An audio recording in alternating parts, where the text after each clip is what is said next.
Gostaria de convidar a igreja a receber com uma salva de palmas o pastor Romerito, por favor. Aleluia. Glória a Deus. Eu gostaria de orar pela vida dele, mas antes eu quero compartilhar com os irmãos um breve testemunho, que está relacionado à nossa amizade, à nossa caminhada aqui na Grande Vitória. Eu me lembro logo que eu cheguei, irmãos, aqui no estado do Espírito Santo, eu tentei me associar à APEV, que é a Associação de Pastores, e não consegui, né? Enfim, de alguma forma eu não consegui me envolver com os pastores, e se passaram 2, 3 anos, e aí eu, então, fiquei sabendo que o doutor Romerito, pastor Romerito, ele tinha assumido a APEV e me convidou para estar junto. E a gente começou a participar, e aí veio a pandemia, irmãos, e aconteceu algo muito extraordinário, né? Coisa de 20, 30 anos que os pastores oravam por unidade na Grande Vitória, na capital, em Vitória. Deus moveu através da vida desse homem de Deus. Dr. Romerito foi um grande instrumento para trazer essa ligadura, né? Esse alinhamento entre os pastores. Quando eu falo entre os pastores, eu falo de diversas denominações, as que você mais possa imaginar. Então Deus fez algo poderoso, e já se vão 3 anos a gente caminhando juntos, né? E eu convidei ele para ministrar para nós. Ele tem sido hoje a sumidade no assunto, no assunto que envolve cidadania. Inclusive ele está até viajando essa semana lá para Brasília, e amanhã já, né? E enfim, ele vai testemunhar aqui, ele vai falar o que Deus está fazendo. Gostaria, pastor, que você testemunhasse também tudo que Deus está fazendo. Gostaria de pedir que os irmãos estendessem suas mãos. Vamos abençoar a vida do pastor Romerito, para que ele seja a boca do Senhor, canal do Senhor para nós. Pai, obrigado, Senhor, pela vida do pastor Romerito, pela sua disposição de ser canal, servo, instrumento útil nas mãos do Senhor. Usa ele, Pai, nessa manhã, coloca tuas palavras nos seus lábios, Senhor, e que ele seja a boca do Senhor, instrumento de Deus para abrir os olhos do teu povo, para trazer luz, entendimento e instrução para a tua igreja, Senhor, com a clareza de que somos sal e luz, sim, para iluminar e salgar aonde nós estivermos e formos. Nós te pedimos isso em nome de Jesus. A igreja diga amém.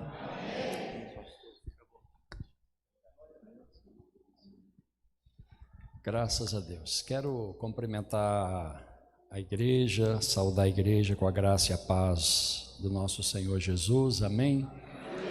É uma alegria poder estar aqui nessa igreja tão linda, dirigida pelo nosso grande amigo Pastor John, que tem sido uma bênção de Deus para a nossa cidade, uma pessoa que tem um espírito de agregar muito forte. Onde ele chega, ele conquista corações. Tem sido uma bênção para nós. Quero cumprimentar também aqui os colegas, pastor Sérgio, que está presidindo aí a Associação dos Capelães, cumprimentar o pastor Paulo, que é o nosso presidente da ASPLEC, Associação de Pastores de Cariacica, a Bruna, que não dispensa apresentação, conhecida de todos nós, e agora está aí com esse desafio grande. Acredito que o Senhor vai te honrar, tá, Bruna?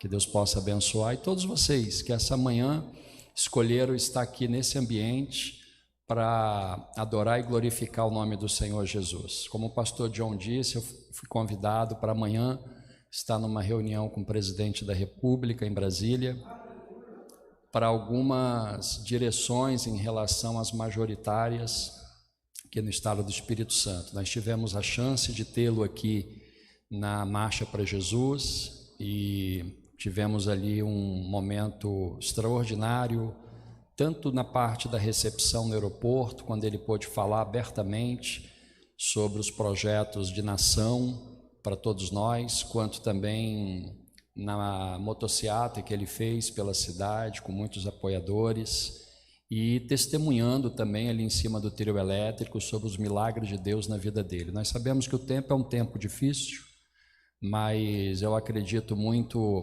naquilo que eu já ouvi aqui desse altar, e foi da boca do nosso pastor John. A igreja, ela tem um poder extraordinário, e esse é um poder de fato dado por Deus e que ela precisa usar. Eu sou advogado, presido também a Comissão em Defesa da Vida da OAB, sou uma voz solitária ali dentro da OAB, uma vez que há uma predominância de pautas ali contrária aos princípios e valores que nós, como cristãos, acreditamos, mas que eu acredito que Deus nos chamou para ser sal.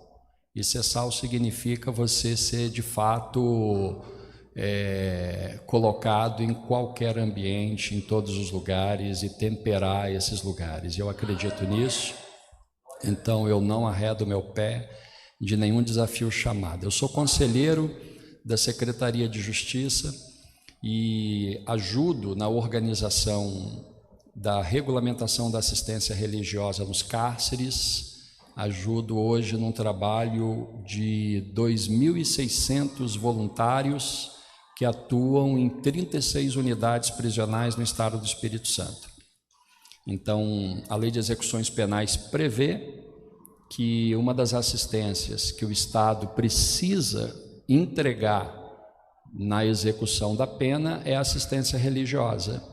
E essa assistência, por muito tempo, ela foi desmerecida, ela não ganhou a atenção devida, e hoje eu ajudo a organizar essa assistência. E posso dizer para vocês, sem medo de errar, como testemunha, de que se você encontrar a transformação de um delinquente, e eu posso dizer que existe muitos, e posso falar isso também até pela experiência pastoral. Eu pastorei uma igreja que fica no bairro da Penha.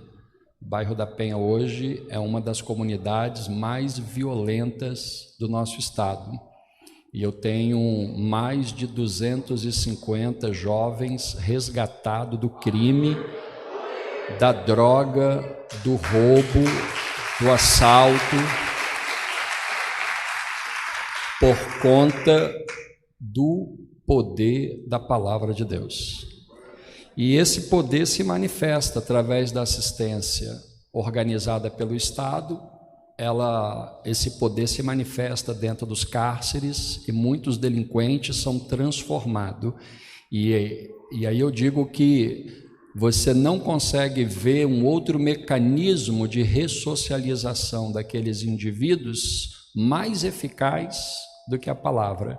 Porque o cara chega no cárcere, ele chega vingativo, ele quer saber quem entregou ele quer saber quem denunciou ele quer saber o que foi falado no processo, ele quer saber o que as testemunhas disseram.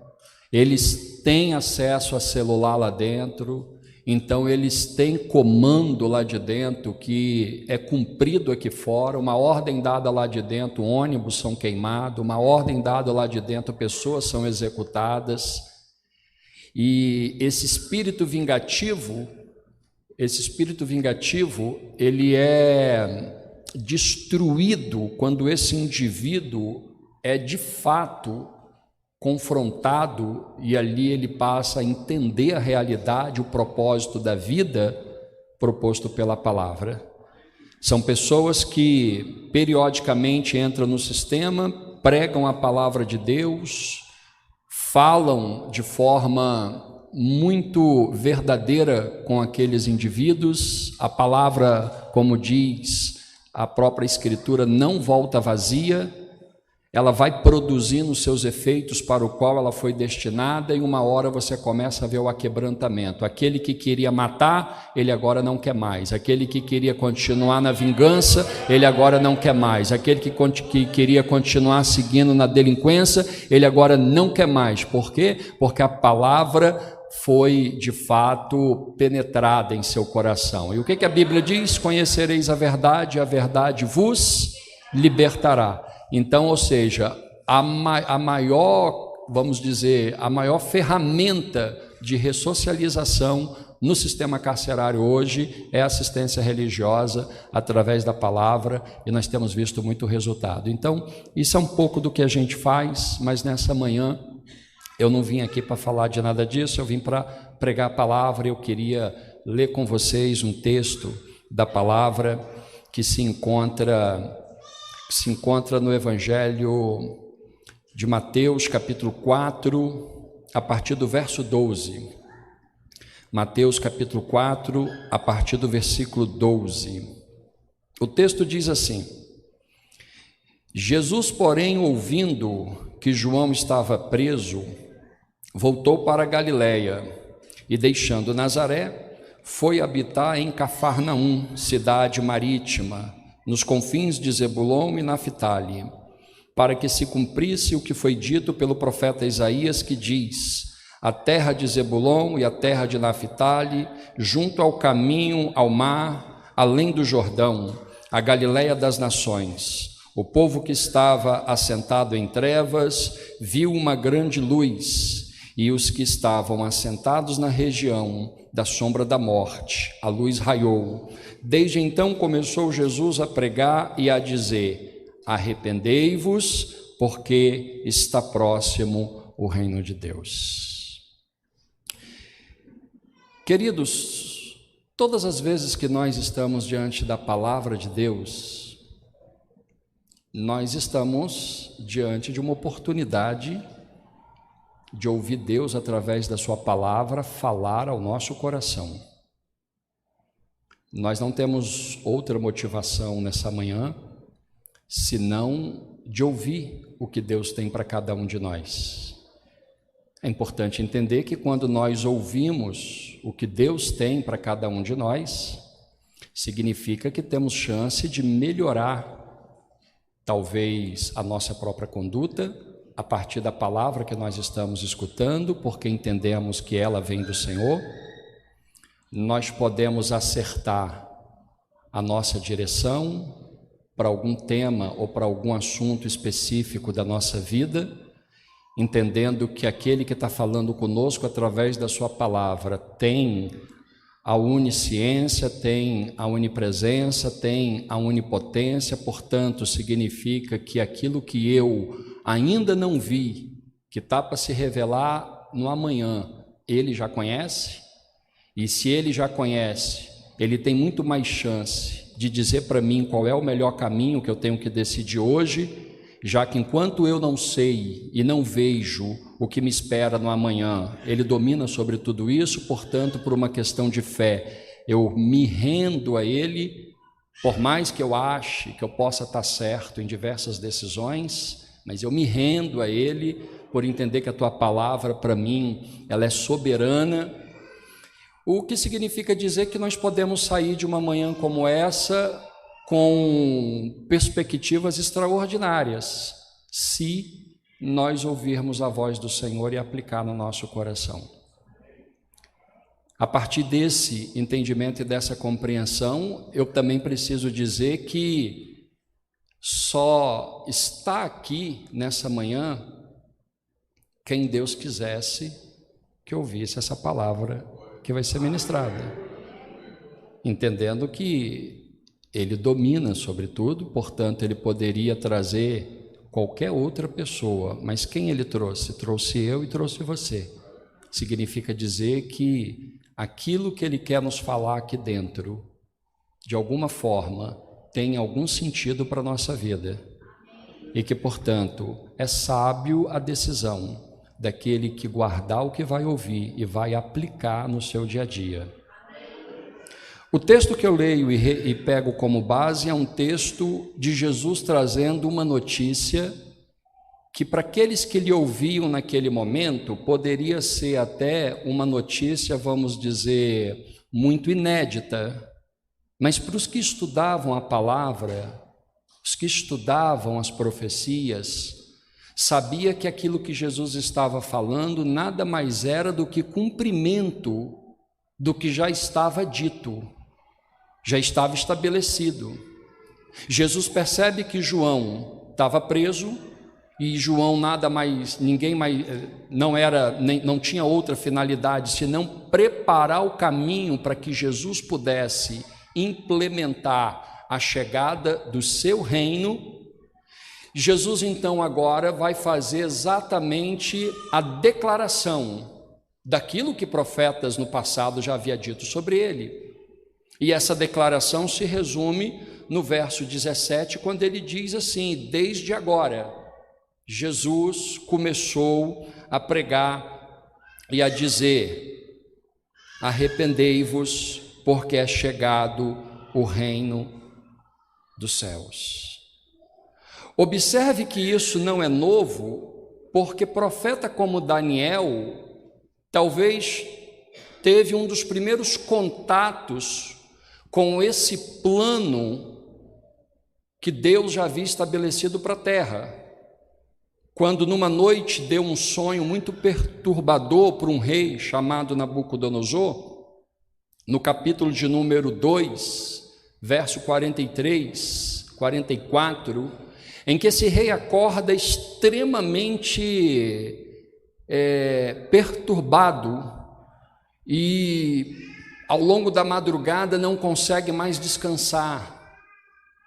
E pela manhã, então, tomado dessa perturbação, começa a inquirir todos do seu reino que lhe pudesse dar o discernimento do que havia sonhado. E manda chamar então os magos, manda chamar então os adivinhos, manda chamar então todos aqueles que tinham alguma espécie de poder sobrenatural, e exige que qualquer deles pudesse dizer ao rei o que significava o que ele havia sonhado. E de repente os magos perguntam: mas ó rei, o que o senhor pede é impossível, porque primeiro o senhor precisaria nos contar o que o senhor sonhou, para que a gente a partir daí pudesse tentar discernir o que significa. E o rei percebendo, e o texto diz que ele percebendo que os caras queriam enrolar ele, mandou matar todo mundo. E deu um prazo para que pudesse lhe dar o discernimento. Ninguém deu o discernimento, porque ninguém ouviu que sonho era. Ele então baixa um decreto e manda matar todos os magos, manda matar todos os adivinhos, manda matar todos os profetas. Só que a Bíblia diz que Daniel nessa hora toma conhecimento do decreto do rei. E o que ele faz? Provoca uma audiência e pede a um dos centuriões que o coloque diante do rei, porque ele iria dizer ao rei o que o rei havia sonhado e o que significava. E a Bíblia diz que Daniel entra em oração e é levado então diante do rei, e quando chega diante do rei, ele dá a mesma declaração, não a mesma, mas com uma certa semelhança: ó rei, o que tu pede, nenhum homem dessa terra é capaz de te dar. E o rei, eu acho que quando já iria sacar o decreto para mandar matar, mas há um no céu, o único digno de ser chamado Deus. Esse sim, esse é capaz de dizer o que tu sonhou e o que significa. E o rei parou, e aí ele começou, e Daniel começou a dizer para ele: olha, nos sonhos da madrugada tu foste visitado, rei, e no teu sonho tu viste uma grande estátua, e a estátua que tu viste, rei, percebe que o rei não contou o sonho. Quem está contando o sonho é Daniel. E o sonho que tu tiveste, Daniel, rei, a estátua, ela tinha uma cabeça de ouro, ela tinha um peito e um ventre de prata, ela tinha as coxas de bronze, as pernas de ferro e os pés misturados com ferro e barro. Mas de repente, rei, sem auxílio de mão, uma pedra foi lançada que destruiu de cima a baixo essa estátua e implantou um novo reino que nunca mais terá fim. Um novo reino que nunca mais terá fim. O rei ficou maravilhado, deu as honras que havia prometido, se cumpriu. O rei da Babilônia representava a cabeça de ouro, pela excelência. Daniel disse para ele: Deus te fez rei de reis e te entregou domínio sobre toda a terra. Quem fez isso? Deus. Mas virá um reino depois de você, que não tem o esplendor do teu reino, mas vai te derrotar. E vieram, que foram os medos e os persas, peito de prata. Eles têm alguma coisa de esplendor, de grandeza, mas é inferior ao Senhor, mas eles vão te derrotar. Só que após eles virá um terceiro reino, que seria o reino dos gregos, ventre de bronze. E eles vão derrotar os medos e os persas, e assim fizeram. E virá depois um outro reino que vai derrotar os gregos, que foram os romanos, o Império Romano. E esse reino é violento, é bélico. É um reino que vai se impor na força, como o ferro esmiuça tudo. E o reino do Império dos Romanos foi isso, imposto pela força, pela arma, pela espada, pelo derramamento de sangue. E depois desse reino, então virá um outro, que tentarão se unir, porque eram os pés, barro e ferro. Mas barro e ferro não têm liga, pois eles tentarão se unir por casamentos, e eles não conseguirão, pois eles serão frágeis, mas eles acabarão com o reino anterior. E o que aconteceu com com o Império dos Romanos? Foram destruídos. Primeiro, quando começaram a sofrer diversos ataques por parte do Império Otomano e tantos outros que se levantaram, mas posteriormente pelos próprios acordos que eles estabeleceram quando se desfez o Império de Roma e se levantou ali os Eurupos, que hoje conhecemos como a Europa, e que tentaram se fortalecer por casamentos, como filhas do rei de Portugal tentou casar com filhos do rei da Inglaterra e tentaram se fortalecer por casamento, e o da Espanha tentou casar com não sei quem, mas eles não conseguiam liga para voltar aquele império, aquele reino que um dia foram, e essa é a realidade que nós hoje vivenciamos. Portanto, Jesus está fazendo uma constatação quando ele inicia seu ministério.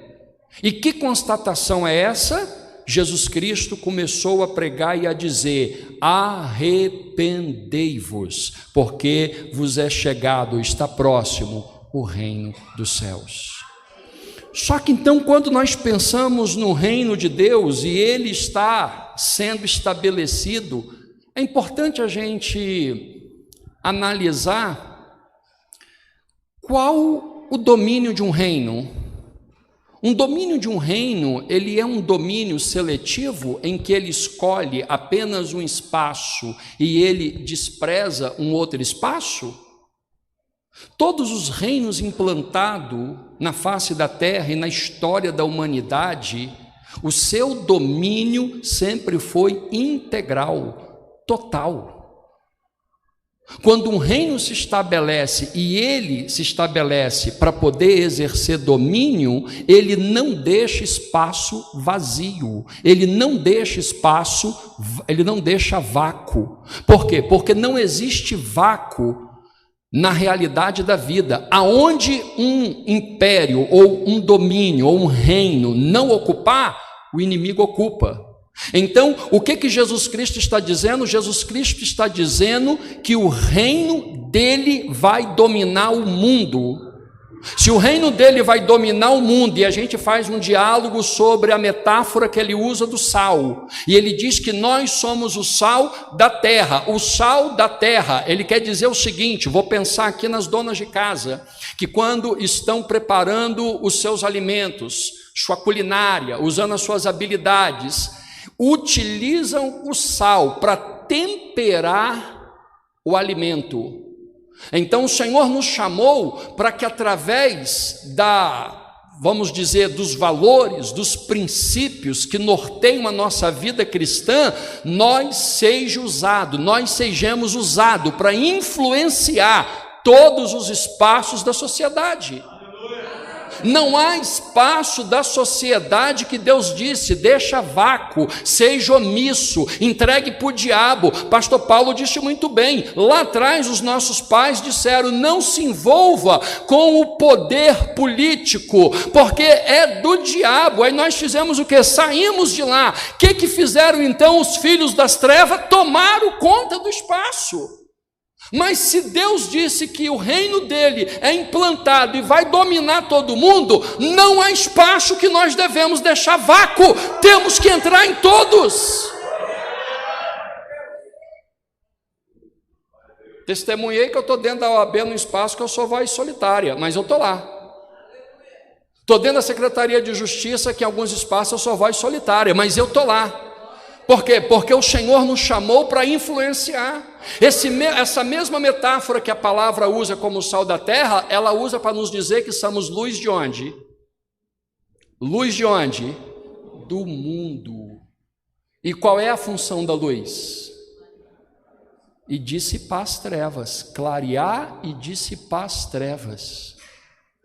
Existem lugares da sociedade que está em treva. Mas por que está em treva? Porque uma luz ainda não chegou lá. Mas essa luz que tem finalidade de clarear, de iluminar, quando chegar lá, o que ela vai fazer com as trevas? Então, qual é o espaço da sociedade que o cristão não deve entrar? Nenhum.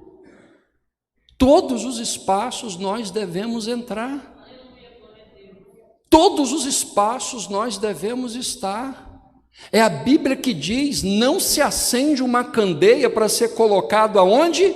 Debaixo do alpendre. Ou seja, quando construíram esse templo aqui, por que não botaram as luzes debaixo das cadeiras? Porque o engenheiro que fizesse isso ia ser chamado de louco. Fala, como que você constrói um templo e as luzes você põe debaixo da cadeira? Você é doido. Por quê? Porque o lugar de luz não é debaixo da cadeira, foi a palavra diz, não é debaixo do alpendre, é no velador, para que possa iluminar o ambiente. Olha onde estão as luzes, em lugar de destaque. Olha onde estão as luzes, em lugar de destaque. Por quê? Porque tem finalidade. Qual a finalidade dela? Iluminar o ambiente e tirar as trevas. Deus está levantando homens de Deus, mulheres de Deus, para colocar nos 3 espaços de poder da sociedade. Pastor, mas eu acho que esse espaço é muito sujo. Sujo, símbolo de negro, de escuro, de treva. Pode até ser, mas se você for para lá com os princípios da palavra que Deus te deu, se você for para lá com os valores da palavra que Deus te deu, você não vai se contaminar, você vai iluminar o ambiente, vai dissipar as trevas e o nome do Senhor vai ser glorificado. E Deus não quer isso? Quer, porque Ele disse que é a nossa função. E aí observe que algumas coisas nesse sentido nós não podemos perder tempo, porque elas fazem parte de um projeto maior, e eu sinto um aqui interessante para vocês, conhecer o José de Arimateia. Na Bíblia Sagrada, conta a história desse homem, José de Arimateia. A Bíblia faz o relato desse homem, em Marcos 15, 23. Projeta para a gente aí, ó. 43, 15, 43. E chegou José de Arimateia, o quê? O quê? O quê? Mas religião e política não se mistura. Senador da Judéia, membro do Conselho da Assembleia dos Cidadãos, homem o quê? Honrado. Carregava 4 funções naquela época um senador. Esse era sacerdote, líder religioso. Esse era legislador, porque produzia as leis na Judéia. Esse era jurista, porque era tribuno e ajudava a julgar as causas da sociedade. E um hábil político. E a Bíblia diz que esse homem honrado, ele esperava quem? Você espera o que na vida? Mateus 3,36, buscar em primeiro lugar o reino e a justiça. Todos nós aqui somos signatários dessa mesma intenção. Nós esperamos o reino de Deus, mas enquanto o reino de Deus não vem, alguém disse para Paulo, já que Jesus vai voltar, vamos vender tudo? Vamos desfazer de todos os nossos bens, sentar e aguardar? Aí Paulo disse, irmãos, enquanto é dia, trabalha, porque a noite vem em que ninguém mais pode trabalhar. Nós carregamos uma dupla percepção de cidadania. Nós carregamos a cidadania cristã, crendo no arrebatamento da igreja e na nossa eternidade no céu, mas nós também carregamos uma cidadania cívica, que está relacionada ao exercício dos nossos deveres em sociedade. E se o Senhor nos chamou para preencher todo o espaço, nós temos que entender à luz da palavra de Deus, que há lugares que Deus nos chamou para estar, porque Deus chamou cada um para uma coisa. E pode ser que aqui tem quem Deus chamou para ministério de governo, por exemplo. A nossa cantora está chamada e colocado o nome dela à disposição para ajudar na produção de lei que está relacionado a toda a sociedade. E que se quem estiver produzindo não teme a Deus, você acha que vai produzir alguma coisa ao nosso favor? Vai produzir contra nós. Mas se quem está na produção legislativa, está no debate, está no parlamento, discutindo e enfrentando os filhos das trevas, ele está debaixo dessa linha que Deus nos chamou, portanto é alguém de princípios, de valores, o que ele vai produzir para a nossa legislação? Ele vai produzir aquilo que está relacionado ao bem da sociedade. Deus usa político e esse cara foi usado, porque olha que coisa interessante, a Bíblia diz que quando Jesus, desde a captura dele no Getsêmani, até o desfecho da execução da sentença com a sua morte, foi uma repercussão geral no império, foi uma caça às bruxas a quem era seguidor de Jesus. Se alguém dissesse que era seguidor de Jesus, lembra de Pedro entrando na ponta do pé no Sinédrio? E ali tomou uma correção interessante, porque tinha dito lá atrás para Jesus, quando Jesus disse que ia para Jerusalém, Jesus falou assim, olha, eu vou para Jerusalém porque eu tenho que entregar minha vida, eu vou morrer, mas vou ressuscitar. E Pedro questionou ele com várias coisas e tal, e disse que queria ir com ele, e Jesus respondeu que ele não podia ir naquele momento. Aí Pedro virou e disse, mas olha, por ti eu dou a minha vida. E Jesus perguntou, como? Você dará a sua vida por mim? Ele, pois é, eu dou minha vida pelo Senhor. E Jesus responde para Pedro, olha, ainda hoje, antes que o galo cante, você vai me negar 3 vezes. Uma relação de alguém que presume ser muito fiel e na hora H afrouxa. É por isso que a gente não pode ter vaidade, a gente tem que ter realmente segurança de quem somos. Espera aí, eu não preciso ficar aqui superdimensionando que eu sou um querubim, eu sou ungido, eu vou fazer acontecer, porque talvez eu não sou isso tudo. Então eu tenho que ter humildade para entender meu tamanho, minha fé para cada desafio. E aí Pedro não teve esse cuidado, e quando agora ele entra no sinédrio, porque Jesus está sendo julgado, alguém encontra ele e diz: você é um dos dele. O que Pedro responde? Eu não. Outro olha para ele e fala assim: mas você fala igual a ele. Eu vos conjuro, não sei nem quem é esse homem. Aí o terceiro olha e diz assim: não, você estava lá na hora que capturamos, eu te vi lá, eu sou testemunha ocular, e foi você que pegou a espada e cortou a orelha do meu irmão. Vai negar? Aí Pedro percebeu, não tem como negar, e aí ele ouviu o galo cantando, e aí ele lembrou que Jesus havia dito que antes que o galo cantasse ele negaria 3 vezes, se jogou no chão e se arrependeu. Errar é humano. Se você tiver humildade para se arrepender em cada erro que pratica ou comete, você é um bem-aventurado. E Jesus então mais na frente restaura Pedro, mas percebe que o clima de perseguição era enorme. Quem se dissesse seguidor do mestre estava ferrado, porque era um clima de perseguição abrupto. Não havia quem tivesse coragem. E na hora da morte de Jesus, o que fazem os discípulos? Corre para dentro da casa, e os 11 se esconde dentro da casa, tranca a porta, tranca a janela, fica todo mundo lá dentro com medo, pensando: os próximos são nós. Quem é que se levanta? Ou quem é que se levantaria com coragem e ousadia para ir lá pedir o corpo do mestre? Não foram os discípulos, foi o político, José de Arimateia. O cara teve uma coragem impressionante.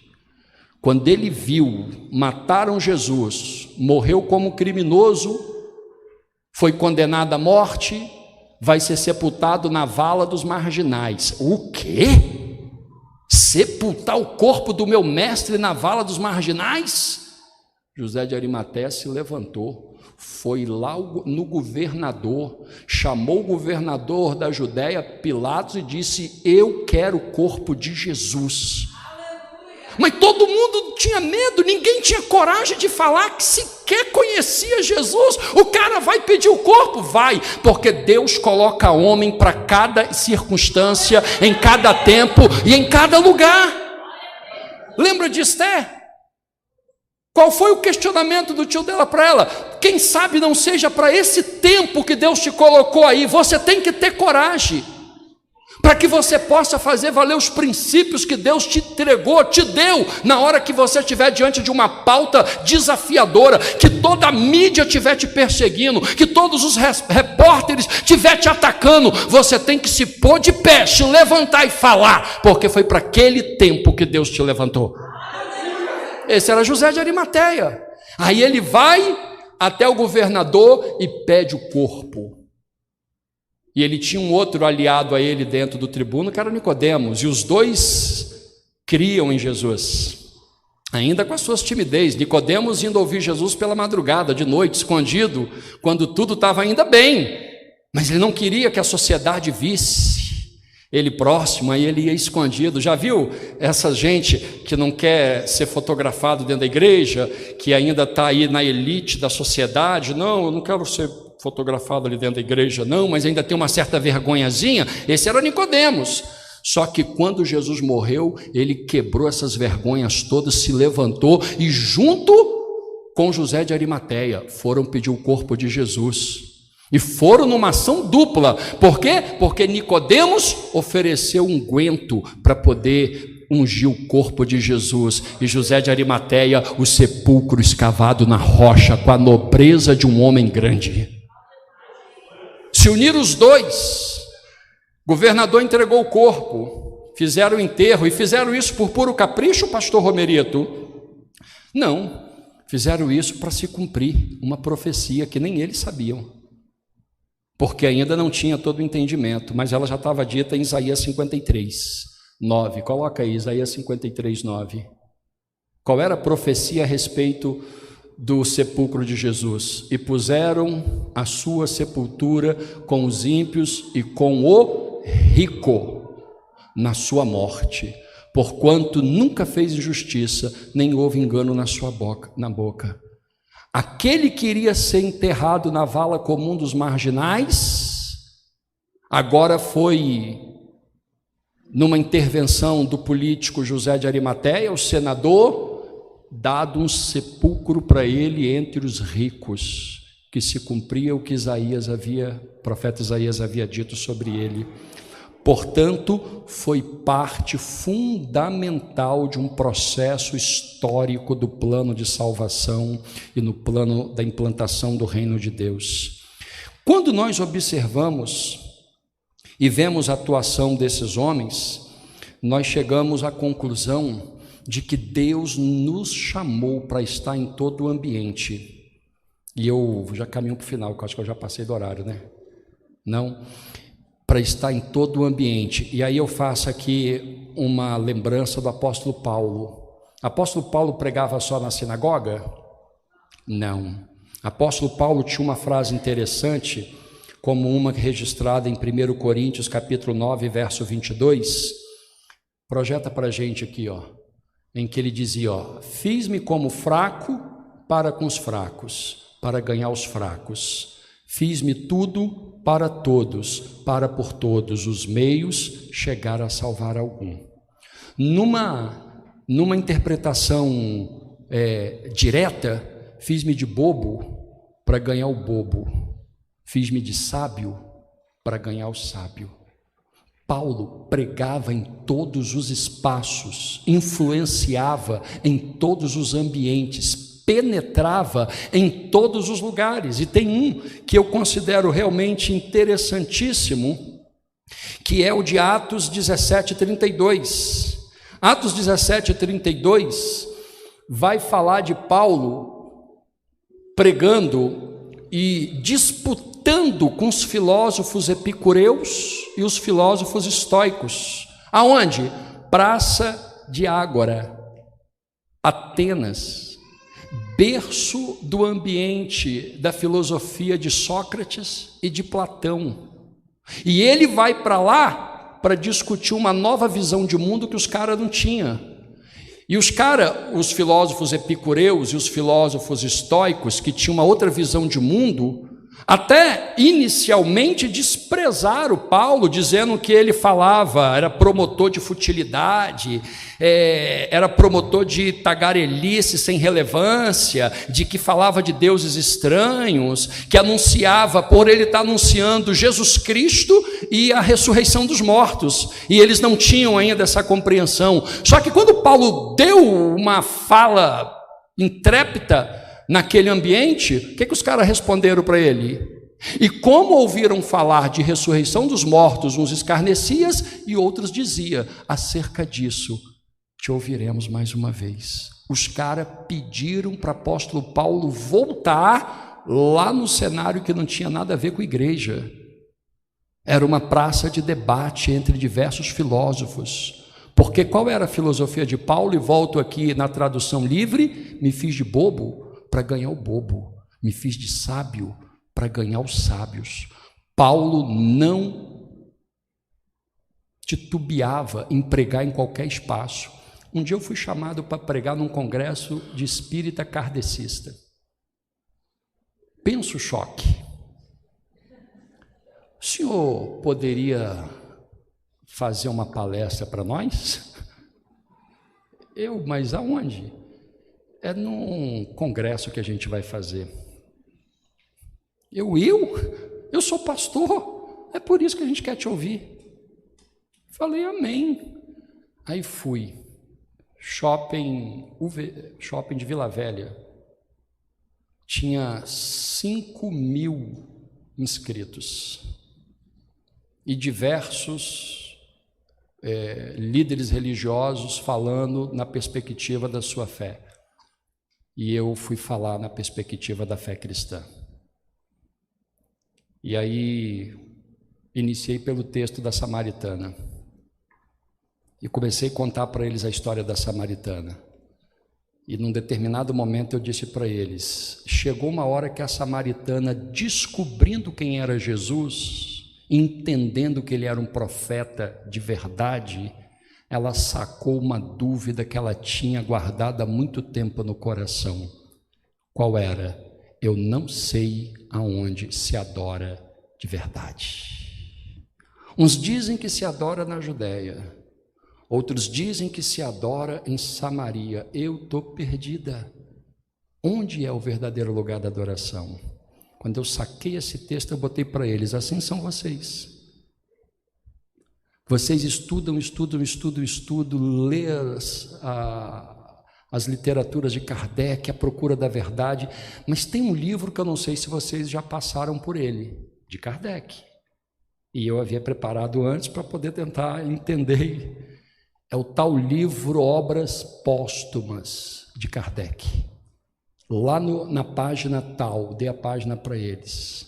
Kardec, depois de morto, ele não quis publicar, mas alguém pegou esses escritos e formatou essa obra. Ele disse: se querem conhecer a verdade, siga as instruções do apóstolo Paulo. Quando eu dei isso para eles, eu acho que para mim, me arrependi de trazer esse cara aqui. Eu falei: vocês são como as samaritanas, em que vocês procuram o lugar, a forma, o ambiente da verdadeira adoração, e até hoje vocês não encontram e ficam filosofando. Mas o mestre de vocês deu a dica: vai lá, pega o livro dele, quando vocês acharem, vocês vêm para a Bíblia. Aí vocês lê as epístolas do apóstolo Paulo, vocês vão descobrir quem é Jesus, o que apareceu para Paulo e revelou o caminho da salvação para ele. Passou um tempo, estava eu na Secretaria de Justiça no elevador, aí abriu a porta, entrou um cara, fechado, de terno, olhou para mim: tudo bem, pastor? Eu falei: tudo bem. Está lembrado de mim? Eu falei: pai, que suspense. Falei: não estou não. Pois é, eu estava naquele seminário que nós realizamos lá no shopping, você veio dar uma palestra. Eu falei: os kardecistas. Eu estava lá e ouvi aquela palavra. Desde aquele dia eu passei a ler a Bíblia e a minha vida está mudando. Falei: glória a Deus. O que Paulo dizia? Fiz-me de bobo para ganhar o bobo, de sábio para ganhar o sábio. Paulo não pregava só aqui dentro, não. Paulo pregava e vivia o evangelho em todos os espaços. Nós fomos chamados para viver o evangelho em todos os espaços, seja no Senado, seja na Câmara dos Deputados, seja nos tribunais, seja nas secretarias, seja no governo, seja em qualquer lugar. Se Deus te levantou, vá como sal da terra, como luz do mundo, tempera o ambiente, porque Deus está te convocando, está te chamando. Caminho para finalizar, conselho de Paulo para Timóteo, 1 Timóteo capítulo 2, verso 1 ao 4. 1 Timóteo capítulo 2, verso 1 ao 4, Paulo aconselhando Timóteo: admoesto-te, pois, antes de tudo, que se façam deprecações, orações, intercessões e orações de graça por todos os homens, pelos reis e por todos aqueles que estão em eminência, para que tenhamos uma vida quieta e sossegada com toda piedade e honestidade. Para aqui, volta lá, para aqui. O que é oração? Oração é a manifestação de vontade combinado com a ação. Se você ora e cruza os braços, acontece alguma coisa? Você tem que orar e agir. Você tem que orar e fazer. Você tem que orar e ir para cima. Não adianta você orar e dizer: eu vou orar e vou sentar. Se você ora e sentar, há um texto na Bíblia que diz: pediu e não recebeu, é porque pediu mal. Você tem que orar e ir para cima, você tem que orar e se preparar. Por exemplo, quando eu cheguei na secretaria, eu não tinha curso superior, tomei um monte de pancada. Deus falou: você pediu para ir, agora você vai fazer o que aí, despreparado? Só que eu não precisava naquela hora de Bíblia, porque eu estava na Secretaria de Justiça para ajudar a organizar assistência religiosa. Então eu precisava, era de Constituição Federal, eu precisava, era de leis e ordenamento jurídico, e eu não tinha nada disso. Para onde que eu fui? Para a igreja ou para a faculdade?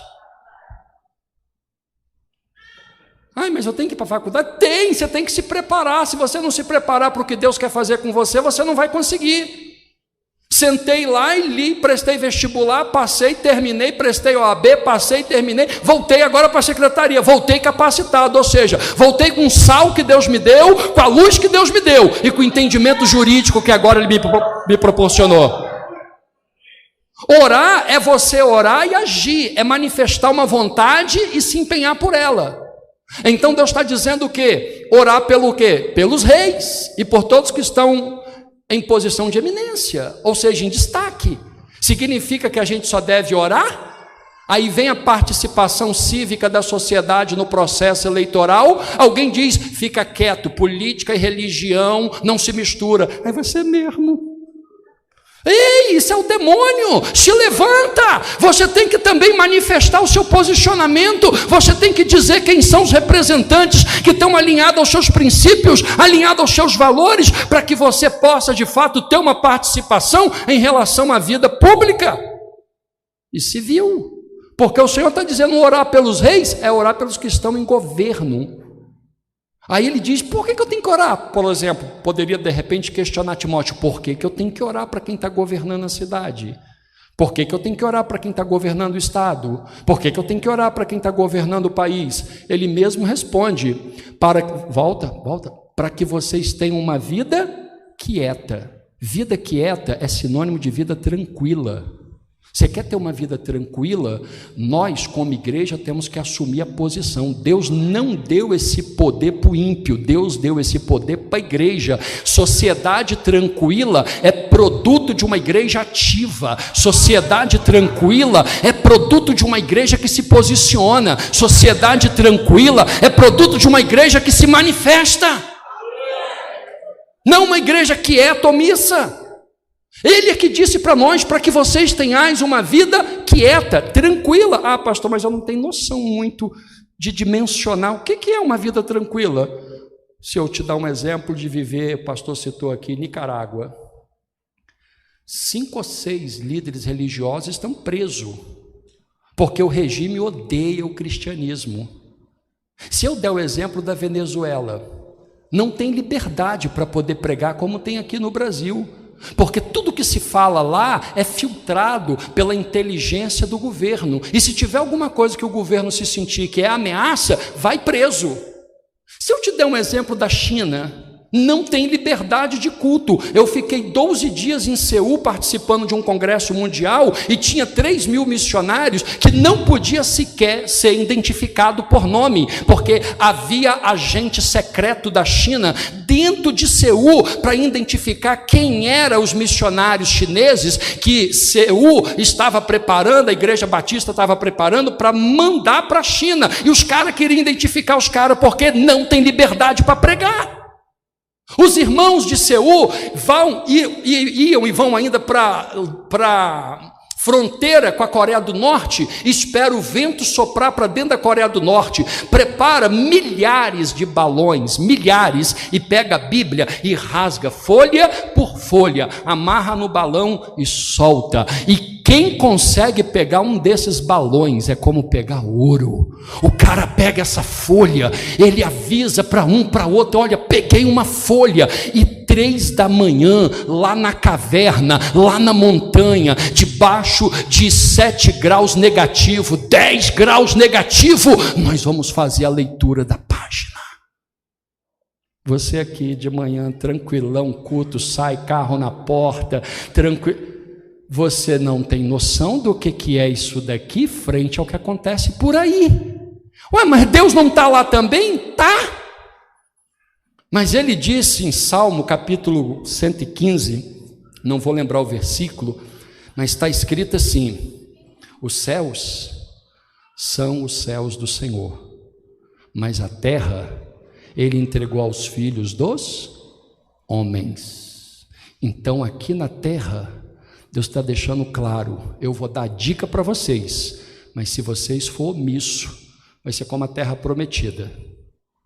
Vocês não vão conseguir entrar. Se ficar com medo, se não se posicionar, se não enfrentar os filisteus, o gigante, vocês não vão entrar. Eu dei a terra, mas ela tem desafio. E os desafios são para ser vencido. O que Paulo disse para Timóteo? Que ele deveria orar para que houvesse quietude ou tranquilidade, sossegada, paz. Você quer uma nação tranquila e uma nação com paz, você tem que participar do processo, orando e agindo, orando e agindo, orando e agindo. Aí ele continua assim ainda dizendo, para que volta ainda, tem duas palavras interessantes aqui, em toda piedade e honestidade. O que é piedade? Amor. Você quer um governo que governe com amor? Você precisa orar e agir, porque senão os governos que vão ter aí, vão trabalhar apenas pelos interesses dos companheiros. E um governo que atua só pelos companheiros, a sociedade está ferrada. Deus está precisando de homens que governem com amor pela sociedade, que olhe o Nordeste, precisa de água, vão lutar, que olhe o escoamento de grãos lá no Centro-Oeste, leve, abra lá, asfalte, pavimente, estrada, faça o Brasil fluir. Se nós não nos posicionarmos, não teremos governo que governe com amor. E mais, honestidade. Governar com honestidade é governar sem... Você viu como é que foi a entrevista? Como é que você vai fazer aí para acabar com o roubo? Eu vou botar a Polícia Federal para continuar investigando. Para cima de mim. Para cima de mim. Quer governo que governe com lealdade? O Senhor disse através de Paulo, falando para Timóteo, que é o mesmo que Deus falando para nós. Vocês têm que orar e agir. Oração, manifestação de vontade e ação. Não dá para sermos omissos. Pula, para a gente poder finalizar. Porque isso é bom e agradável diante de Deus, o nosso...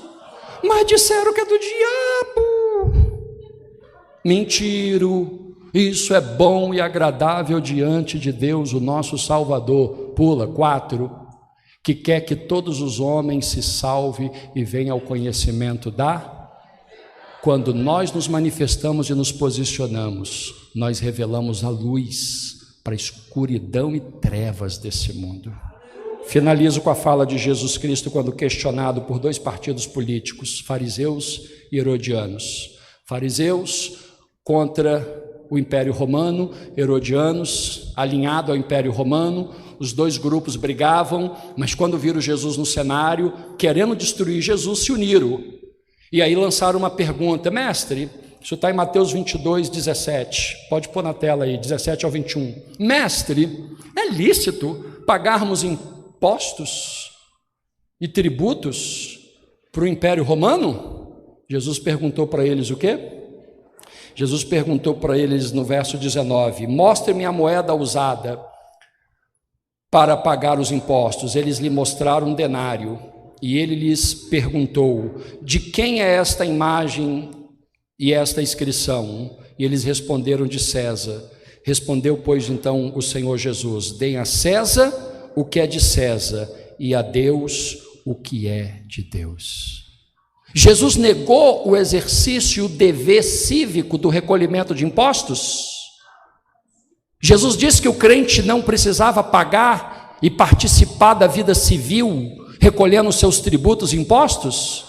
Ele disse o quê? Ele disse que deveríamos entregar os impostos, deveríamos participar das obrigações impostas pelo Estado, deveríamos participar do recolhimento de tributo. E se ele disse que deveríamos participar disso, qual é a escala de participação no recolhimento de impostos? É só pagar?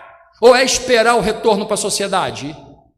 É o retorno, ou seja, o tributo que nós pagamos, que nós recolhemos, vai ficar guardado no ente abstrato chamado Estado, que tem um cofre. Esse tributo tem uma finalidade. Qual é a finalidade? É ele ser devolvido para o bem comum da sociedade. Portanto, juridicamente falando, o tributo tem que alcançar o seu fim. E qual é o seu fim? Atender à sociedade, atender o bem comum. O erário público não pode ser surrapiado, roubado. Ele precisa de voltar para a sociedade, mas ele pode voltar para a sociedade se nós colocarmos a chave de quem vai abrir e fechar o cofre dos tributos na mão de alguém que não é honesto. Jesus Cristo disse que é para entregar essa chave na mão de alguém que é honesto. E se é para entregar a chave na mão de quem é honesto, só tem uma forma no regime democrático: é exercer a cidadania do voto, exercer com consciência, exercer com discernimento, exercer com prudência, para que aquele que pegar a chave do cofre faça os nossos tributos voltar em serviço para toda a sociedade. Que o Senhor te abençoe, que o Senhor te guarde, que o Senhor te livre, que o Senhor te dê entendimento, sabedoria, e que você guarde Provérbio 29:2: quando justos governam, o povo se alegra, mas quando o ímpio domina, o povo geme. Quer ter anos de paz na nossa nação? Ore a Deus e eleja quem é justo, para que o nome do Senhor seja glorificado. Deus abençoe. Pastor John.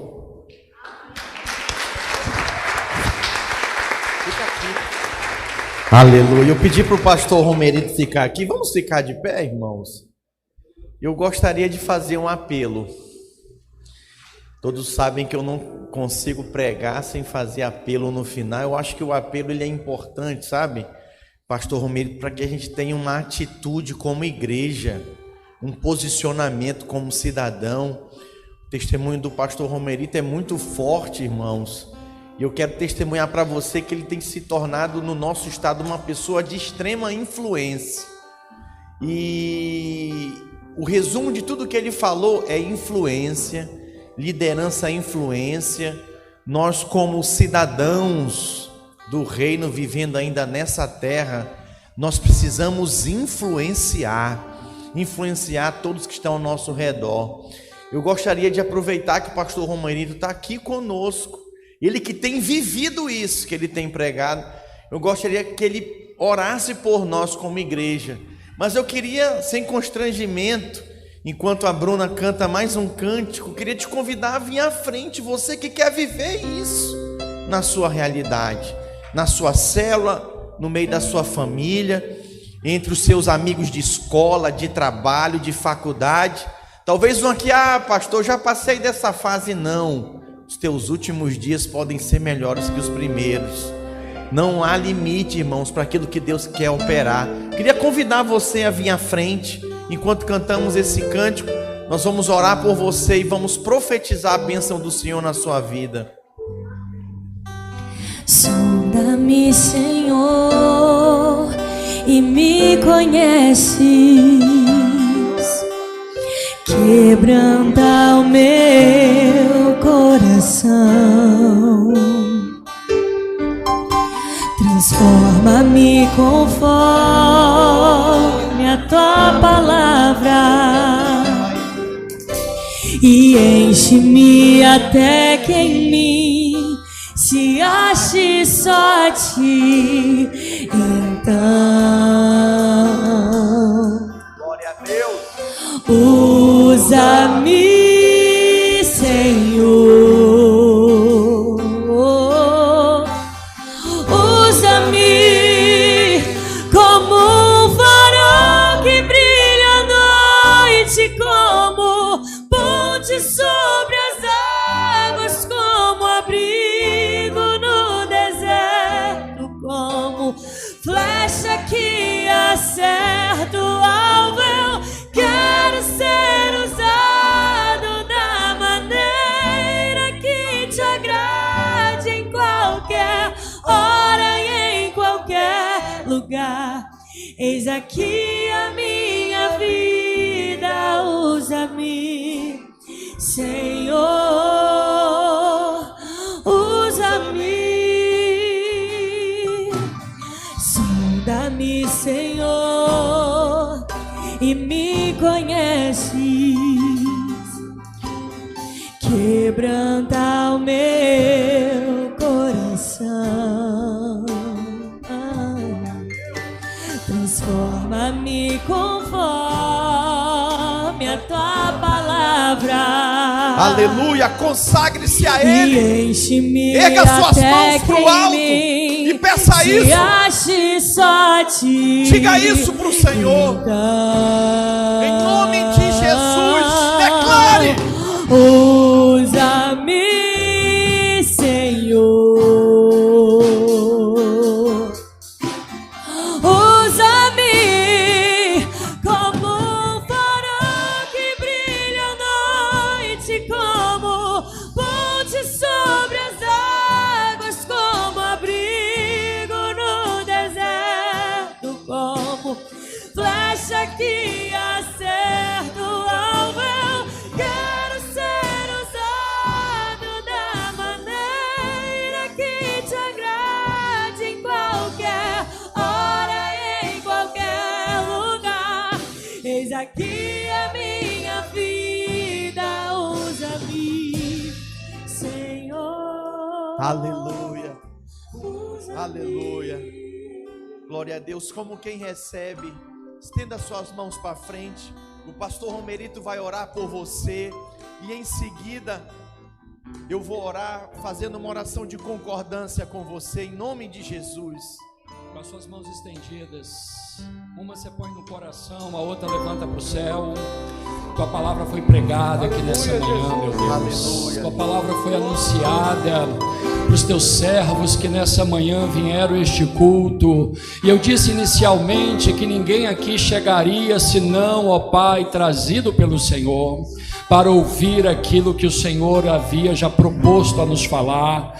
E eles ouviram o Senhor. Eu também disse que assim, Pai, que ouvisse, deveriam aplicar em teus corações e executar no dia a dia da sua vida. Então a minha oração é para que assim seja, que eles possam aplicar essa palavra em seus corações, e seja onde for que o Senhor os colocar, lá no trabalho, na universidade, faculdade, na escola, na rua, vizinhança, igreja, em qualquer lugar que o Senhor os colocar, que eles possam ser instrumento de influência, que eles possam ser homens e mulheres posicionados, que eles possam entender a dimensão, ó Pai, daquilo que o Senhor os chamou para viver, seja na dimensão social, seja na dimensão espiritual, que o exercício de cidadania da vida de cada um não seja invalidado pela percepção em crença do exercício da fé cristã, que o teu nome seja glorificado sobre essas pessoas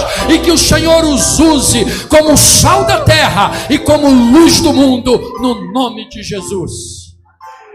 Glória a Deus. Repita assim comigo. Diga: como igreja, nós declaramos que fomos chamados para cumprir o propósito do Senhor. Diga: Senhor Jesus, eis-me aqui, envia-me, em nome de Jesus. Amém. Dê um forte aplauso ao Senhor. Aleluia. Glória a Deus. Glória a Deus. Antes de orar, encerrando, pode ficar aqui. Eu queria falar algo para você. Amanhã, dia 29, nós íamos ter o voto consciente, o fórum aqui no aeroporto. E nós remarcamos para o dia 5 de setembro, dia 1º, quinta-feira, nós remarcamos no mesmo local e endereço por questões de agenda. Ok, meus irmãos? Então é importante, nós estamos a poucas semanas das eleições. É importante que você se posicione, ouça. Eu já tenho os candidatos definidos de Senado, já tenho um candidato definido de deputado estadual e federal. Amém? O pai dela está aqui. Glória a Deus. Mas para governador eu ainda estou em dúvida, entre dois. Ainda estou em dúvida. E eu vou lá para ouvi-los. Quero convidar você a estar conosco, a estar orando, a se posicionar. Isso vai ser muito importante, irmão. Não dá para votar de qualquer jeito. E se nós direcionarmos juntos o nosso voto, nós vamos fazer a diferença no nosso estado. O nosso estado, ele precisa estar posicionado juntamente com o presidente da República, para a gente desfrutar de tudo que o Senhor tem para fazer na nossa nação. Amém? Glória a Deus. Eu quero orar então, abençoando. Bruna, muito obrigado por ter vindo. Quero dizer para os irmãos que ela vai estar conosco na nossa conferência. Procura lá no Instagram, procura o nome dela, as músicas, nós vamos estar cantando aqui, amém, nos nossos cultos. Vamos ter uma conferência abençoada em outubro. Vamos orar agradecendo o Senhor. Pai, obrigado, Senhor, por essa manhã, Pai, por esse dia tão especial que o Senhor nos concedeu. Senhor, eu oro para que o Senhor leve o teu povo na tua paz, que a tua graça e a consolação do teu Espírito seja sobre cada um dos meus irmãos, Senhor, e que sejamos sal e luz, Senhor, na nossa geração, transformando, Pai, essa realidade, Senhor, que nós vivemos no dia a dia. Abençoa o teu povo, nós te agradecemos em nome de Jesus, e a igreja diga amém. Você vai cumprimentar pelo menos 3 irmãos e vai dizer: seja sal e luz, em nome de Jesus. Deus te abençoe. Tenha uma semana abençoada de vitória.